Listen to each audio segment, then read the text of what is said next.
শুধুই কি রূপপুর নাকি আওয়ামী দুর্নীতির সাক্ষী হয়েছে মহাকাশে থাকা বঙ্গবন্ধু স্যাটেলাইটও? শুধুমাত্র রূপপুরে যে পরিমাণ টাকা আত্মসাৎ করেছে শেখ পরিবার তা দিয়েই বানানো যেত দুইটি পদ্মা সেতু, দাবি গ্লোবাল ডিফেন্স কর্পের। রূপপুরের ঘটনা ফাঁস হতেই এবার সন্দেহের তীর বঙ্গবন্ধু স্যাটেলাইটের দিকে।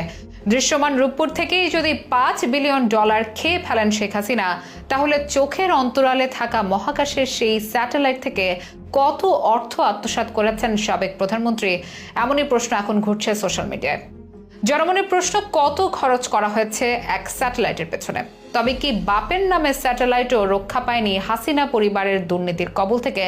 দুঃসময়ে নৌকার হাল ধরতে আসা জয়ের এমন কাণ্ডে কতটা বিব্রত আওয়ামী লীগ?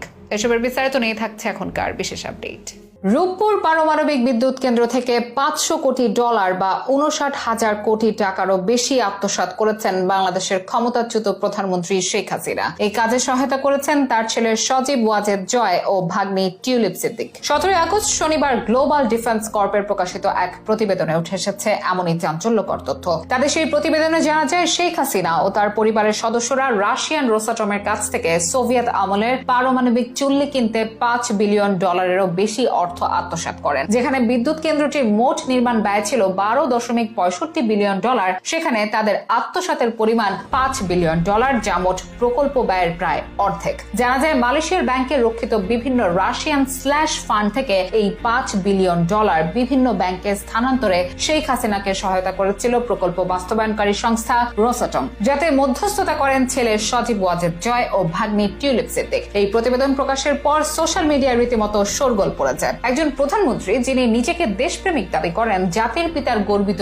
কন্যা দাবি করেন, তিনি দেশের সাথে কিভাবে এই পরিমাণ অন্যায়, অবিচার আর দুর্নীতি করতে পারেন? সোশ্যাল মিডিয়ায় এমনটাই অভিযোগ আর ক্ষোভ জানাচ্ছেন নেটিজেনরা। অনেকেই আবার করছেন স্মৃতিচারণ। দেশের সবথেকে বড় এই প্রকল্পের শুরুর দিকেই উঠে আসে বালিশ কাণ্ড। সেই বালিশ কাণ্ডের বাড়তি ব্যয় শেখ হাসিনার করা $5 বিলিয়ন দুর্নীতি ঢাকার চেষ্টা কিনা, সে বিষয়েও সন্দেহ প্রকাশ করেছেন কেউ কেউ। যেখানে রূপপুরের মতো একই প্রকল্প ভারতে হয় মাত্র $4 বিলিয়ন, সেখানে বাংলাদেশের কেন $12.65 বিলিয়ন ব্যয় হচ্ছে, তারও জবাব চান অনেকেই। দুর্নীতি হওয়া অর্থের সঠিক ব্যবহার হলে দেশ কত উন্নত হতে পারত, অনেকেই আবার করছেন সেই হিসাব। 59,000 কোটি টাকা যোগাযোগ ক্ষেত্রে ব্যয় করলে একটি নয়, করা যেত নতুন 2টি পদ্মা সেতু। ভঙ্গুর শিক্ষা ক্ষেত্রে এটি ব্যবহৃত হলে বানানো যেত 100টি অত্যাধুনিক বিশ্ববিদ্যালয়, 20 লক্ষ শিক্ষার্থীকে ফ্রিতে পড়ানো যেত অনার্স মাস্টার্স, বদলে ফেলা যেত দেশের সামগ্রিক শিক্ষা ব্যবস্থা। তবে বাস্তবেই যে শেখ হাসিনা ও তার পরিবার এই দুর্নীতির সাথে জড়িত কিনা,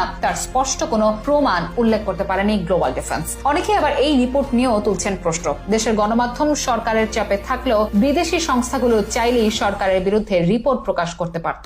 আল জাজিরা, ডয়েচে ভ্যালি কিংবা নেত্র নিউজ এমন সংবাদ বেশ কয়েকবারই প্রকাশ করেছে। ক্ষমতা ছাড়ার পরপরই এই নিউজ প্রকাশ্যে আনার বিষয়েও প্রশ্ন তুলেছেন কেউ কেউ। তবে এত বড় অভিযোগের পরেও কোনো ধরনের প্রতিক্রিয়া দেখা যায়নি শেখ পরিবার থেকে।